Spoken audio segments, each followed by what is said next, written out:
Quiero arrancar con esto que está en el corazón fuertemente. El Señor está santificando a su iglesia. Y bueno, para poder decir esto, yo les quiero decir desde dónde se los digo. Se los digo como un hombre derrotado. Un hombre derrotado. Ya van a entender un poco más en la predicación, pero me paro en la victoria de alguien más.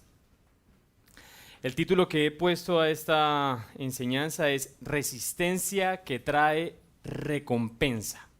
Resistencia que trae recompensa. Y para introducir esta predicación quiero hacerles dos preguntas y quiero invitarlos a que pensemos juntos.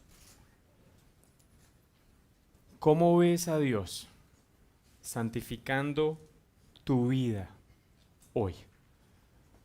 En el marco de que ya esta es la tercera carta a las iglesias que vemos en la serie de predicaciones de las iglesias del Apocalipsis, ¿cómo el Señor está santificando tu vida hoy? Yo sé que el tema incomoda, pero ahora quiero preguntarte la segunda. ¿Y cómo te está llamando a ti a santificar a su iglesia? Piénsalo un momentico. ¿Qué área de mi vida el Señor está alumbrando y está mostrándome mi oscuridad, está mostrándome mi pecado, está mostrándome áreas en mi vida en las que yo definitivamente necesito ser santificado? Y la segunda, ¿cómo Él me está llamando a santificar a su iglesia?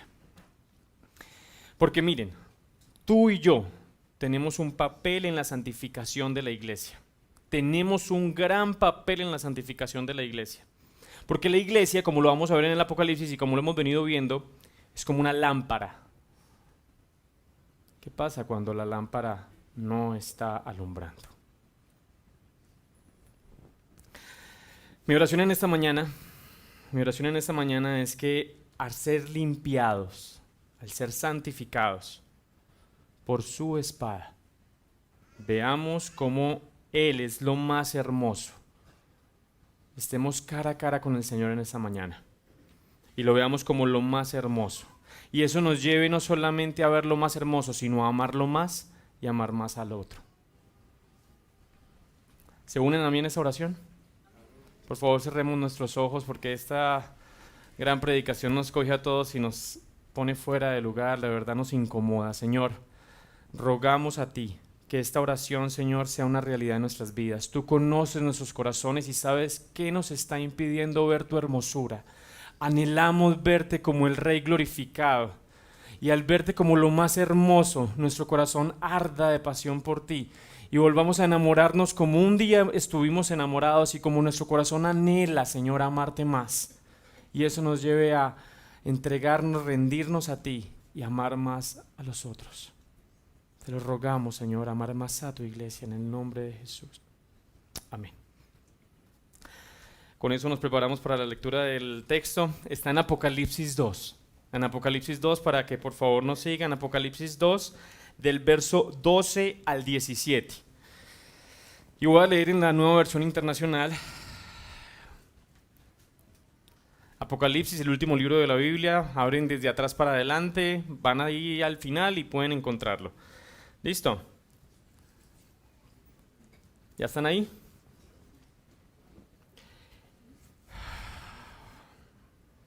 Escribe al ángel de la iglesia de Pérgamo. Esto dice el que tiene la aguda espada de dos filos. Sé dónde vives, allí donde Satanás tiene su trono.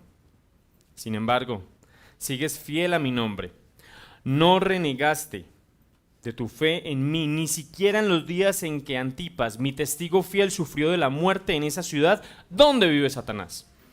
No obstante, tengo unas cuantas cosas en tu contra, que toleras ahí a los que se aferran a la doctrina de Balán, el que enseñó a Balac a poner tropiezos a los israelitas, como incitándolos a comer alimentos sacrificados a los ídolos y a cometer inmoralidades sexuales.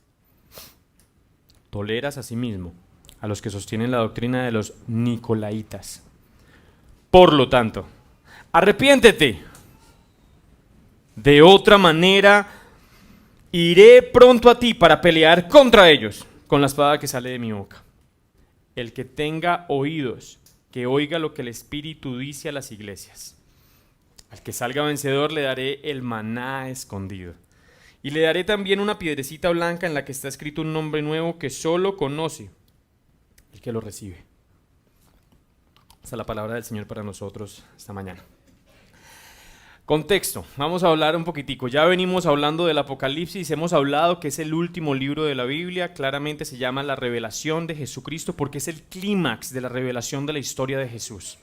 Si toda nuestra Biblia es la historia de Jesucristo y se trata de una sola persona, de Jesús, el Apocalipsis es el momento cumbre, es el clímax al que se mueve la historia de la fe cristiana. Él que reina sobre todas las cosas. Y este Dios revelado en el Apocalipsis, capítulo 1, el semejante al Hijo del Hombre, está en su gloria. Y yo quiero poner eso de contexto porque Él nos dice en el capítulo 1 que es el Rey en gloria. Y vamos a ver que cada una de las cartas del Apocalipsis toma elementos de ahí. La de hoy para nosotros es la espada que sale de su boca. Pero cuando termina el mensaje a las 7 iglesias que están en el capítulo 2 y 3 de Apocalipsis, en el capítulo 4 vamos a ver que además ese Rey de gloria es el Cordero inmolado que ha vencido y que está centrado en el trono junto al Padre y que gobierna en todo por su muerte. El Cordero inmolado que ha vencido. Y este mensaje nos pone de contexto dónde está ubicada nuestra carta. Porque nuestra carta está puesta entre Esmirna y Tiátira, ¿verdad? Pero vamos a ver que Pérgamo tiene unas cosas muy particulares. Ustedes lo escucharon. Hay dos nombres muy fuertes. Allí donde está el trono de Satanás. Pues yo no sé, pero a mí no me gustaría que mi ciudad fuera llamada el trono de Satanás. O sea, no sé, como que... ¿Dónde vive? No, pues en el trono de Satanás y... muy duro. Esto es un título muy, muy duro. Allí donde Satanás vive. Y vamos a ver por qué. ¿Por qué le dice el Señor a esta ciudad de esta manera? En el Imperio griego, esta era la segunda ciudad del Imperio griego después de Alejandría. Era muy importante. Pero después cuando Roma pasa a ser el imperio que gobierna, y en este momento Apocalipsis está hablando del gobierno de Roma en medio, está en el contexto del gobierno de Roma, esta es la segunda ciudad del imperio. Es donde estaba la segunda biblioteca más importante después de la de Alejandría. Es donde se inventó el pergamino, de ahí toma su nombre. Precisamente por ser de Pérgamo, toma el nombre del pergamino. Y es tan importante que el mismo Pablo en Romanos le dice, tráiganme los documentos, especialmente los pergaminos. La misma iglesia utilizó los pergaminos como un elemento muy importante, una tecnología muy importante de su época. También hay elementos muy importantes como un gran desarrollo de la medicina. Por eso Galeno, que era de Pérgamo, es muy conocido por ser un médico muy relevante de su época. Y por eso a los médicos a veces se les dice galenos. Pero además vemos cómo dice que es el trono de Satanás. ¿Cuál es el emblema más importante de la ciudad de Pérgamo? Que tenía el trono de Zeus. Era el trono de la deidad de las deidades griegas. ¿Listo? El trono de Zeus. Pero no solamente era el trono de Zeus, era una ciudad que había sido nombrada para la diosa Afrodita. Era un montón de deidades. Y eso nos pone en el contexto, cuando leemos esta carta, que hay un conflicto cósmico que se está llevando. No podemos entender esta carta sin entender que nosotros la leemos desde los ojos de una guerra que se está librando. Por eso dice, es que ahí está sentado mi enemigo, ahí está sentado Satanás, ahí gobierna él. Esto es muy importante para entender porque si uno entiende el concepto, básicamente lo que están diciendo es que alguna persona ha dicho que si Nueva York era Roma, Pérgamo sería su Washington. Era donde recibía el poder político de Roma. Era donde decidían las decisiones más importantes que se tomaban en el imperio a nivel de político y social. Y por eso, en la persecución donde se escribe justo esta carta, que ustedes se dieron cuenta que ahí hay persecución y ya murió Antipas, en esa persecución era porque había muerto Nerón, estaba Dominico y había iniciado una gran persecución en el imperio. ¿Y dónde la empezó? Precisamente donde se tomaban las decisiones más importantes a nivel político. O sea, Roma Sí, pero Roma era mucho de entretenimiento, el circo romano, no sé qué, un montón de cosas. Pero allí en Pérgamo era necesario purgar toda clase de ideas que fueran en contra del César. Muy importante esto, muy importante esto. Porque el problema que vamos a señalar aquí es que no solamente había oscuridad afuera de la iglesia, y por eso llama a este lugar el trono de Satanás, sino que nos va a decir que hay cosas de esa oscuridad que se han metido dentro de la iglesia. Que nosotros estamos, o que esta carta nos está diciendo que esta gente toleraba doctrinas que ponían tropiezo, permitía estas doctrinas que ponían tropiezo que se veía claramente en un aumento de la idolatría y de la inmoralidad en medio del pueblo. Y yo voy a decir que el problema entonces es un problema de corazón, porque frente a la presión, frente a la persecución, frente a la dificultad, ¿qué tendemos a hacer como seres humanos? Pensar en nosotros mismos. Y cuando yo siento dificultades, dolores, cuando vivo en un mundo roto, cuando mi familia sufre, cuando yo dejo de pensar inmediatamente en mi ciudad, en mi país, en otro, en la iglesia, no, yo empiezo a pensar en mí, los míos, yo. Y empiezo a ser yo el centro de la historia. Y yo voy a decir que el problema aquí frente a esta dificultad es que eso los ha llevado a que su mismo testimonio, a que su propia vida no sea fiel.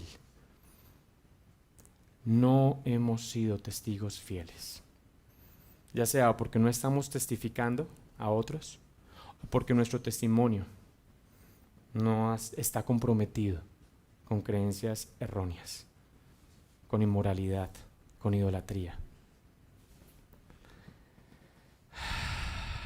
Gran problema porque nos pone a nosotros a ver hacia nosotros mismos primero.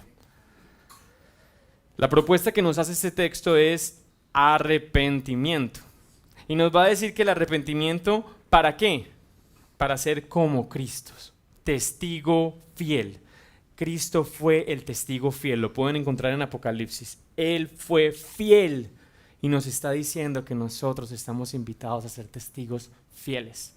Porque él le dice a Antipas que en su muerte él fue testigo fiel. Y por eso voy a proponerles que para ese arrepentimiento es una invitación ¿a qué? A tres cosas. Resistir por medio de ver la gloria de Dios en Cristo, por medio de su palabra. Resistir por medio del arrepentimiento continuo en nuestras vidas. Y resistir para recibir recompensas. Amén. Esta invitación a ver el problema tal cual es y no ponernos a decirle que eso no es un problema, que eso no está tan mal, que bueno, no importa, pues todo el mundo lo hace, está bien. El Señor está santificando a su iglesia, hermanos. Y el Señor está santificando a su iglesia por medio de su palabra. Y nos está llamando a perseverar o a resistir por medio del arrepentimiento. Y nos está llamando a que cuando vivamos eso y muramos a nuestro pecado, recibiremos grandes recompensas. Acompáñenme entonces a ver cómo el Señor purifica nuestros corazones para amarlo más a Él y amar más a otros. ¿Okay? Vamos a ver. Si la resistencia trae recompensa, y ese es el título que le puse, la primera parte es ¿qué es eso de resistir? Y vamos a ver que es la resistencia que se da por medio de su palabra al ver su gloria. Vamos a ver los versículos, los primeros versículos, el 12 y el 13. En el versículo 12 y 13 vamos a ver claramente cómo es su gloria. Esa es mi petición en esta mañana, hermanos. Que podamos ver al Rey en gloria. Lo primero que hace en todas las cartas del Apocalipsis es mostrar a Jesús en gloria. ¿Por qué? Porque necesitamos ver a Jesús en su gloria. Porque tú y yo hemos empezado a ver a Jesús de una manera cotidiana. Dejamos de verlo como el gran Rey de gloria. Y empezamos a ver otras cosas un poquito más llamativas. Hay hermosuras que han cautivado nuestro corazón. Hay cosas que están peleando por nuestros corazones claramente allá afuera. Incluso aquí adentro. Un nombre, una apariencia, un reconocimiento. Hay cosas que nos parecen más hermosas que Cristo. Por eso necesitamos ver, y es mi oración en esta mañana, al ver a Dios, a Jesús en gloria. Y nos va a decir que este Rey en gloria es el que nos habla. Y le dice, esto dice ¿quién? El que tiene la aguda espada de dos filos. Yo no sé si ustedes han visto su gloria, pero lo que nos está diciendo es, miren, yo tengo la autoridad, yo tengo la espada que gobierna el universo, mi palabra gobierna todas las cosas. Y esto va a ser muy importante porque nos va a decir, primero, que este mensaje nos lo está dando el Rey de Gloria, ¿a quiénes? A su iglesia. Si lo que acabo de decir de que nuestras verdades muchas veces están como comprometidas, de que nuestro corazón muchas veces está buscando otras cosas más hermosas que Cristo, yo quiero decirte hoy, y es necesario que lo escuches, tú eres su iglesia, yo soy su iglesia, y por eso Él nos está purificando, y por eso Él nos está limpiando. Necesitamos escuchar esas palabras, porque esta palabra de autoridad debe llevarnos a un temor reverente al ver su santidad. Pero bueno, gracias a Dios no se queda solamente en ese temor reverente, sino que ese temor reverente produce algo maravilloso. Primero es un testimonio. El Dios mismo, Jesús en la gloria, le está diciendo a esta iglesia, sé dónde vives, iglesia. Sé dónde vives. Yo conozco lo que tú estás viviendo. Yo conozco tus vidas, tus guerras. Yo conozco contra qué te estás enfrentando. Y le va a decir, por supuesto, sé que vives allí en medio de donde está el trono de Satanás. Yo no sé si a ustedes les ha pasado, pero cuando uno sale del país, todavía, y me duele mucho, cuando uno dice que uno es de Colombia.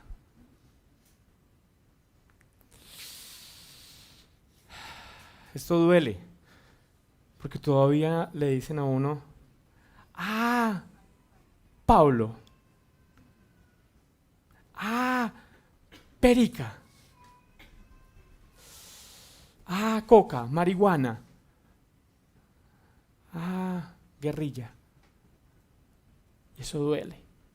Y eso duele porque por supuesto uno no quisiera que fuera reconocida así. Uno quisiera que cuando uno dijera Colombia, la gente dijera, ¡uy, qué belleza Colombia! Mira, lo bueno es que el riesgo es que te quieras quedar. Y no, yo conozco las playas y el eje cafetero y subí a la Piedra del Peñol y qué belleza, qué ciudad tan hermosa Medellín y qué belleza de edificios y qué belleza de cultura. Y anhelamos que pase eso, ¿verdad? Y en nuestro corazón está en una lucha, porque vemos esta ciudad y sabemos que están matando mucha gente al norte de esta ciudad.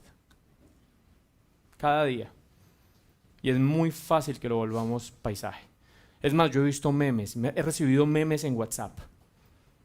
Ah, la gente de allá como se lava los dientes, ta. Y yo como que, ay, no. Eso duele. El valor de la vida se ha perdido. No solo eso. Muchos han llamado a Medellín la ciudad pasarela. Es solamente ir al Lleras a darse cuenta por qué. Y uno ve, y uno quisiera no ver. Uno quisiera vender todas las cosas bonitas. Vaya a las 11 de la noche al Lleras y me dice si puede ver cosas bonitas. Bueno. A ver. Va a haber mujeres bonitas, pero su belleza es una belleza que no es verdadera. Porque no es eterna. Porque no surge de la eternidad. Ay. Pero frente a esto, yo les quiero decir, hermanos, que llegando a ese punto de la predicación, yo quiero decirles algo. Tú y yo, no solamente al mirar hacia afuera y ver, uy, la ciudad pecado, uy, la ciudad pasarela, uy, sí, el trono de Satanás, podemos decir, uy, pero gracias Señor, porque yo no soy como ellos. Tú y yo tenemos que ver nuestra propia vida y mirar nuestro corazón y decir, uy, yo me he comprometido. He permitido cosas que no debía haberme permitido. Estoy tolerando cosas en mi vida que Dios sabe que están allí y que no están bien. Y frente a eso, lo primero que yo quiero invitarles es a que podamos ver nuestro corazón y saber y reconocer, no hemos sido como Antipas, que murió por ser un testigo fiel. Es más, nosotros hemos huido de eso. El Señor nos afirma bellamente en decirnos, ustedes son mi pueblo, son mi iglesia, y yo la voy a santificar, y ustedes han permanecido fiel porque yo los he permanecido acá, porque yo los he sostenido, porque ustedes están en mis manos. Pero después también nos va a decir, pero, o sin embargo, porque la segunda parte de aquí es, la resistencia se da en la vida cristiana, y esto es un esencial en la vida cristiana. La resistencia en la vida cristiana no se da porque nosotros hagamos grandes esfuerzos. Porque entonces nosotros escuchamos, no hemos sido fieles, pues vamos a salir a ser más fieles, a portarnos mejor, a ser mejores personas y vamos a hacer un esfuerzo grande, sino por medio del arrepentimiento. La vida cristiana y la santificación cristiana no se da por buenos esfuerzos morales, porque yo hago grandes esfuerzos, porque soy una mejor persona cada vez y porque ya puedo sacar pecho de que yo llevo 24 horas sin pecar. No, la santificación en la vida cristiana se da primero al reconocer mi propio pecado y poder llamarlo pecado, pero después al arrepentirme de él, al llamarlo pecado, reconocer que solamente en Cristo puedo vivir la vida que Él me llama. Mis hermanos, el llamado que le hacen los versos 14 y 15 les dice, no obstante, sin embargo, has permanecido fiel, no renegaste de tu fe, aún mientras mataban a Antipas. Sin embargo, no obstante, toleras doctrinas que llevan al tropiezo. Toleras idolatría e inmoralidad. Y esto me parece tenaz, porque lo que está diciendo no es ni siquiera que todo el mundo lo estaba practicando ahí, sino que toleramos. Flexibilizamos la verdad del Evangelio pensando que así vamos a invitar a otros al Evangelio. Flexibilizamos con sutilezas el Evangelio, pensando que así estamos llevando a más personas la buena noticia, y lo que estamos haciendo es diluyendo la luz. Y cuando la luz se diluye, adivinen en qué se convierte: en oscuridad. 2 ejemplos muy claros que él pone ahí es que ustedes se aferran a la doctrina de Balán. ¿Quién era Balán? Números 22 nos va a decir claramente que Balán era un profeta mago, hechicero, que creía en el Señor, pero que tenía una fe bastante rara, porque hacía hechicería, pero escuchaba la voz del Señor. Una cosa, un capítulo bien extraño. Y nos va a decir en este capítulo que Balac, el rey de los moabitas, los contrata para que maldiga al pueblo de Israel para ver si así lo puede vencer, porque es que el pueblo de Israel viene venciendo reyes y ya vienen a coger a los moabitas y van a traer juicio de Dios a los moabitas. Y lo que hace es decirle, vaya, maldígamelos a ver si así yo los puedo vencer. Y 3 veces él trata, Balán va y trata, y no puede, sino que los bendice, y los bendice, y los bendice. Y ya Balac queda como, no, pues no se pudo. Sutilmente, las mujeres de Moab fueron, y los hombres de Israel se prostituyeron con ellas. Y al prostituirse con ellas, empezaron a hacer ídolos ahí en el pueblo de Israel, y a comer de los sacrificados de los ídolos a ellos, y a participar de sus prácticas. Y ustedes van a leer en el capítulo 31 cómo está diciendo que cuando ya Dios mismo trae otra vez y le dice a Moisés, ya vas a morir, lo único que te encargo es que vayas y mates a todos los moabitas y los madianitas. Y entre ellos matan a Balán, porque Balán enseñó a poner tropiezo a los hijos de Israel. Y aquí es chocante esto, porque lo que nos está diciendo es que vivimos en una época de presiones significativas. Yo les voy a decir esto, vivimos en una generación enferma de sexo. ¿Qué pasaría si nosotros viéramos que para vendernos una crema dental, si la ciudad fuera enferma de pollo, cómo se vería? Nos venderían hasta una crema dental a través de un pollo. Entonces el pollo cogiendo una crema dental, el pollo modelando al lado de un carro, el pollo manejando, no sé, manejando un PlayStation, para vendernos un PlayStation. ¿Por qué nos están vendiendo todo lo que nos venden a través del sexo? Es una ciudad enferma de sexo. Pero tú y yo estamos viviendo una presión gigante, no solamente en eso. Ideología de género, aborto, políticas que se están gestando en nuestro país, donde tú vas a ser muy mal visto si llegas a decir que estás en contra de eso. Muy mal visto. Y esa presión no solamente es presión por un lado, sino que es persuasión por el otro, porque también va a decir, y también tengo contra ti que toleras a sí mismo a los que sostienen a la doctrina de los nicolaitas. Sabemos poco de los nicolaitas. En Efesios, en la carta de los Efesios también lo nombra, pero aquí en Pérgamo les está diciendo también los toleras. En la de Efesios dice, ustedes también lo detestan, así como yo los detesto. ¿Qué pasaba con los nicolaitas? Según lo que pude aprender, los nicolaitas eran la capacidad misma de una secta de decir esto, aunque está mal, vamos a llamarlo bien dentro de la iglesia. Ya no es solamente que toleramos, sino que le ponemos la capita de que está bien, de que es santo, de que es puro. El Señor diciéndonos a los jóvenes, guárdense en pureza hasta el matrimonio, que el sexo va a vivirse en su plenitud en el matrimonio. Y nosotros diciendo, pero es que se aman. Al fin y al cabo algún día se van a casar. Ellos se expresan puramente, lindamente. Dejémoslos, más bien acompañémoslos. Y lo que nos está diciendo el Señor es, no perviertas la doctrina. No perviertas la doctrina. No te comprometas con el pecado. Y el llamado entonces va a ser al arrepentimiento, porque nos está diciendo que ese camino de resistencia, y vemos una resistencia clara del Evangelio, es por medio del arrepentimiento. ¿Qué significa eso? Les voy a compartir. Esta semana estuve en una universidad. Voy a reservarme el nombre de esta universidad. Pero lo llamativo de esta universidad es que vinieron unas mujeres vestidas como para una fiesta, literalmente.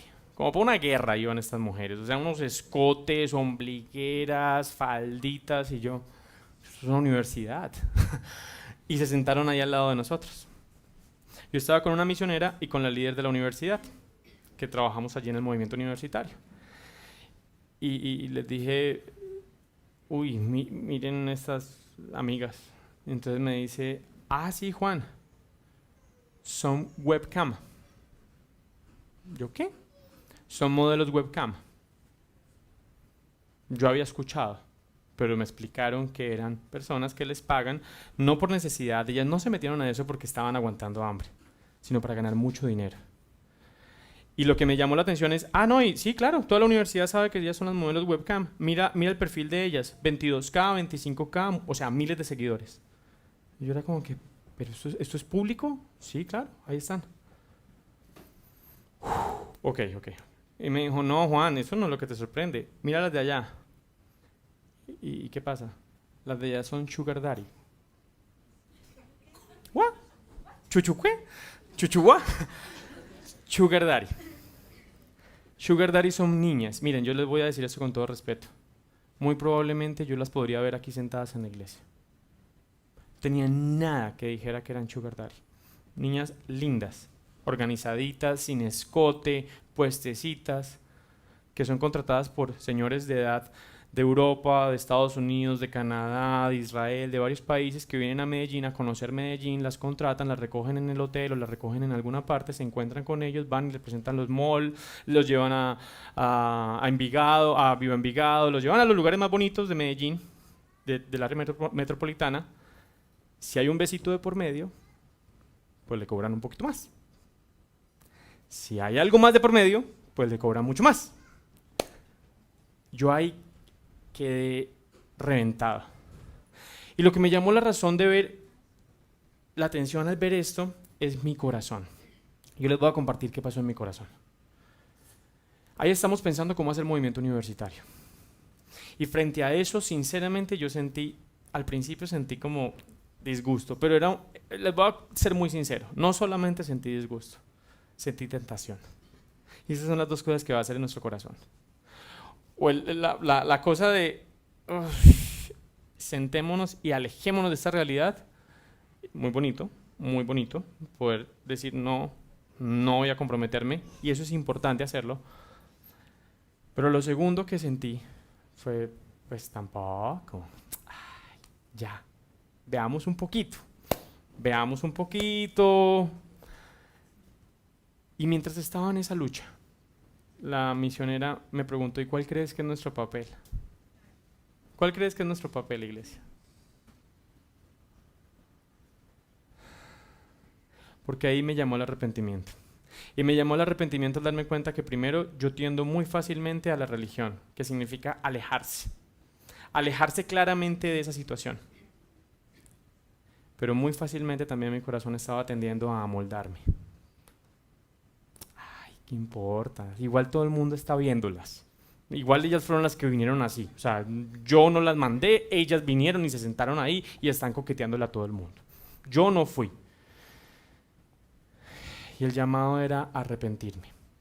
Arrepentirme claramente al darme cuenta que yo estaba primero, no estaba comprometiéndome con el amor de Cristo. Primero no las estaba viendo como Jesús las ve. Primero no estaba logrando comprender la gravedad del asunto y no estaba sintiendo dolor. Dolor genuino al ver esta realidad tan horrible de nuestra ciudad. Y eso no me llevó a comprometerme y a predicarles el evangelio, a testificarles fielmente cuál es la verdadera belleza y cuál es el verdadero poder que sus corazones están buscando. Y ahí tengo que arrepentirme completamente. Pero ¿qué pasa cuando no solamente eso está allá afuera? ¿Qué pasa cuando lo vemos aquí adentro de la iglesia? ¿Qué pasa cuando no solamente podemos decir claramente, este es el trono de Satanás? Porque el llamado de la iglesia no es ese. No es, este es el trono de Satanás. El mensaje es, ¿y usted qué hace ahí?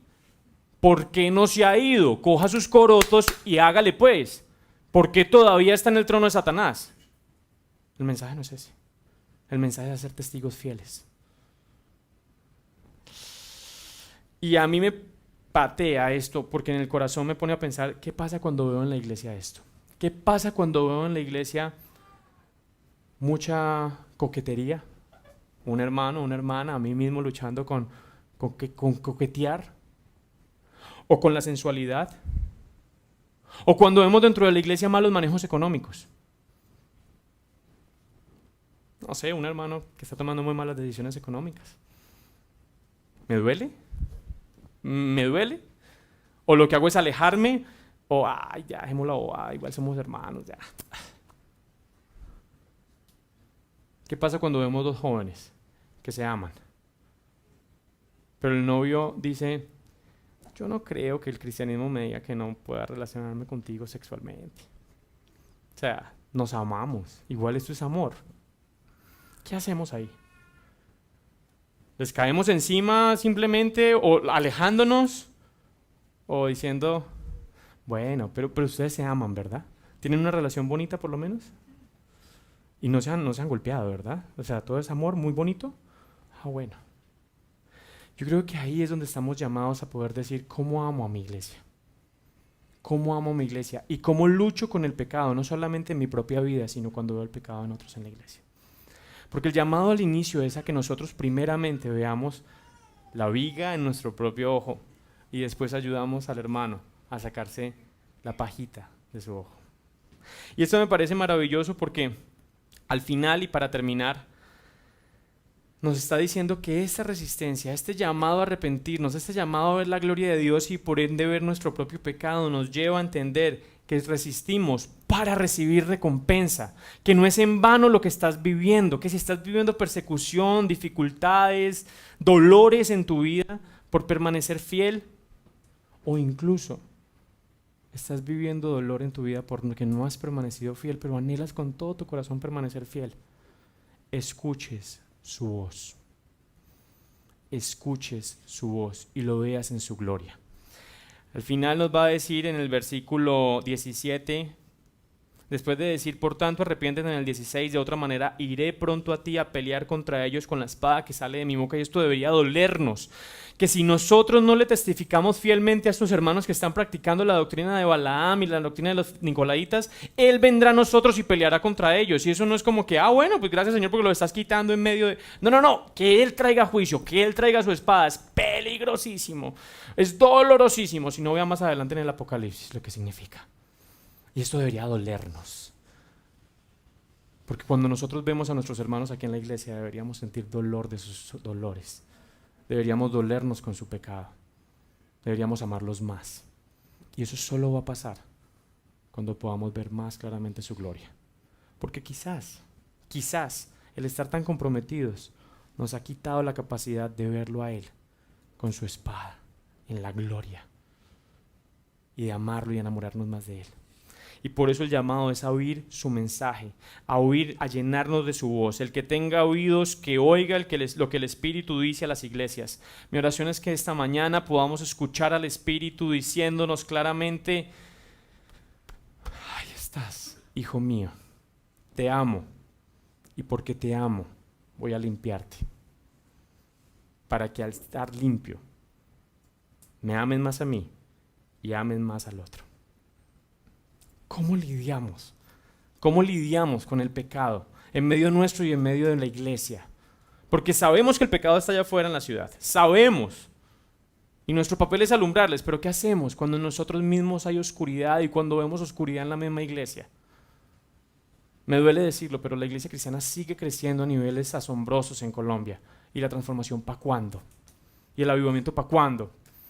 ¿Y cuándo van a bajar los índices de violencia? ¿Y cuándo van a bajar los índices de asesinatos?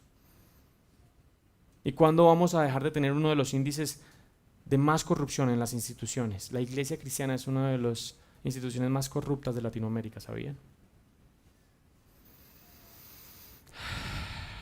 El que tenga oídos para oír, que oiga lo que el Espíritu le dice a las iglesias. El que salga vencedor. Y lo que me parece maravilloso de acá es que cuando uno ve el Apocalipsis, uno espera ver al gran león de Judá, de la tribu de Judá, venciendo el pecado. Y ustedes vieron Narnia, se dieron cuenta cómo venció el león a la bruja. Muriendo. Así Juan, cuando se voltea a ver a ese león glorioso de la tribu de Judá, ve a un cordero degollado. Capítulo 4 y 5 de Apocalipsis. Y ese cordero degollado es el que gobierna y el que tiene el poder para abrir los sellos de la historia. El que gobierna todo, al que se le ha dado todo honor y toda gloria. Y si Él venció por medio de su muerte, ¿por qué tú y yo pensamos que el llamado es a no morir? Cuando el llamado claramente es a morir, a mortificar tu pecado, a morir a ti mismo, a decir no importa lo que la gente piense, si yo estoy amando, me van a juzgar, me van a señalar, me van a rechazar, me van a sacar del cómo por decir que yo pienso esto, por permanecer fiel. Y eso va a costar, y eso va a doler, eso se va a sentir, no es como que dale rápido que igual no vas a sentir mucho, no, vas a sentir y vas a sentir y va a ser doloroso. Ser santificados por Dios no es algo que pase por encima. Ah, no, ya fui santificado. ¿Cómo? No, pues me pegué una duchita y sal. No, esto es una espada. Esto es una espada. Y necesitamos que Él meta su espada en nuestras vidas y nos santifique, iglesia. Pero también los santos en el Apocalipsis vencieron. Cuando ustedes ven ese gran ejército que se prepara para la batalla, uno dice, ¡oh, y ahora sí se armó! ¿Y cómo vencen los santos? Muriendo. Lo que trajo transformación, arrepentimiento a los otros, a los que no querían arrepentirse en medio de su dolor, fue el sufrimiento. La única forma de llamar a esta ciudad al arrepentimiento es si nosotros vivimos arrepentimiento, iglesia. Si nosotros como iglesia vivimos un arrepentimiento, si nos arrepentimos de nuestros compromisos, de nuestra inmoralidad y de nuestra idolatría. Si nosotros morimos, alumbramos la vida de Cristo como Antipas. Y quiero cerrar diciendo que ese es el llamado, morir por amor. Morir por amor. Quizás tú y yo no vamos a vivir lo que estaban viviendo en Pérgamo, que hemos sido asesinados porque era Kyrios César, no, Kyrios Christus. El Señor es César, no, el Señor es Cristo. El Señor es Zeus, no, creo en Cristo. Quizás lo de nosotros va a ser tan sutil como estás al frente de Netflix y a punto de empezar una serie que sabes que está llena de pecado. Contrataste HBO para ver la final de una serie muy famosa en ese tiempo y sabes que está llena de sexualidad. Y el Señor está alumbrando que pilas, que te estás comprometiendo y te incomoda y mete tu espada y vas a tener que decir, Kyrios Netflix, Kyrios HBO, Kyrios Game of Thrones, Kyrios sexualidad, Kyrios Instagram con el montón de cuentas que estoy siguiendo pecaminosas, o Kyrios Cristo. Por eso no es cómodo lo que estoy diciendo, porque el Señor esta semana me ha tenido a mí incómodo al darme cuenta cuántas veces yo estoy dispuesto a decir, no, Kyrios esto, el Señor esto, no tú, Señor, no tú, me cuesta mucho, no puedo, prefiero esto. Prefiero esto.